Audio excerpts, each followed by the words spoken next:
بسم اللہ الرحمن الرحیم۔ کرونا وائرس و دیگر امراض سے بچنے کے لیے اہم اذکار۔ رسول اللہ صلی اللہ علیہ وسلم نے دوا اور علاج سے نہ صرف یہ کہ کبھی منع نہیں فرمایا بلکہ خود فرمایا کہ ہر مرض کی دوا اللہ کریم نے پیدا کی ہے اور دوا کیا کرو۔ مرض سے بچنے کے لیے اگر اللہ تعالیٰ کی طرف رجوع کیا جائے اور اس کے کلام اور اس اسماء و صفات سے استعانت اور نبی کریم صلی اللہ علیہ وسلم کے فرامین اور ذکر کردہ دعاؤں کا اہتمام کیا جائے تو ہر قسم امراض سے حفاظت کے لیے اس سے تیر بہدف کوئی مجرب نسخہ نہیں۔ موجودہ صورتحال میں ہم مسلمانوں کے لیے چند چیزوں کا اہتمام ضروری ہے۔ اس میں پہلی چیز مذکورہ 3 دعاؤں کو کثرت سے پڑھنا ہے۔ بسم اللہ الذی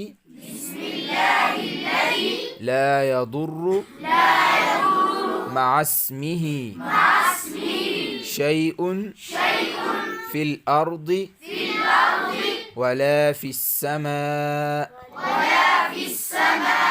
وهو السمیع العلیم۔ نبی کریم صلی اللہ علیہ وسلم نے فرمایا ایسا کوئی شخص نہیں ہے جو ہر روز صبح و شام کو یہ دعا 3 بار پڑھے اور اسے کوئی چیز نقصان پہنچا دے۔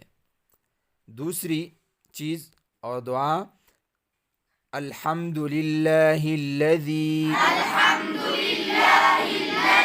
عافانی مما ابتلاک بہ وفضلنی علی کثیر ممن خلق تفضیلا۔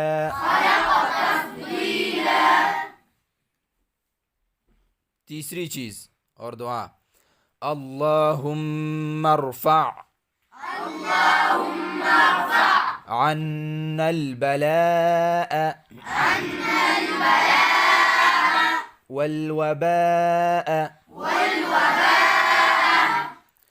دوسری چیز اور دعا کے بعد یہ ہے کہ ہر نماز کے بعد آیت الکرسی پڑھ کر اپنے اوپر اور گھر والوں پر دم کر لے۔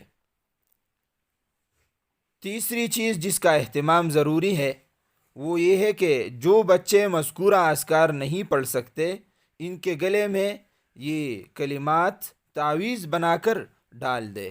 اعوذ بکلمات اللہ التامات من شر ما خلق فاللہ خیر حافظا وہو ارحم الراحمین۔ وبا کے موقع پر احتیاطی تدابیر اختیار کرنا توکل کے ہرگز خلاف نہیں۔ محکمہ صحت کی طرف سے جاری کی ہوئی تدابیر پر پوری طرح عمل کرنا شرعاً ضروری ہے۔ نمبر 5 مکمل طور پر اللہ کریم کی طرف توجہ کرنا چاہیے۔ نمبر 6 توبہ و استغفار کی کثرت کرنا چاہیے۔ نمبر 7 اللہ کریم پر توکل اور اعتماد کرنا کہ مرض لانے والا اور شفا دینے والا صرف اللہ تعالیٰ کی ذات بابرکات ہے۔ نمبر 8 فرائض کے ساتھ ساتھ نوافل کا اہتمام کرنا۔ حفاظت صحت و عافیت کے لیے اللہ کریم کی درگاہ میں خصوصی دعائیں کرنا۔ یہ ہم اپنا منشور بنائے اور اس پر عمل کرے کہ اللہ تعالیٰ ہمیں اس صورتحال میں تمام امراض سے چاہے کرونا وائرس ہو جو بھی ہو اللہ تعالیٰ ہمیں اس سے محفوظ رکھے۔ اس طرح کریں گے نا، گھر میں بھی بتاؤ اور خود بھی اس پر عمل کرو۔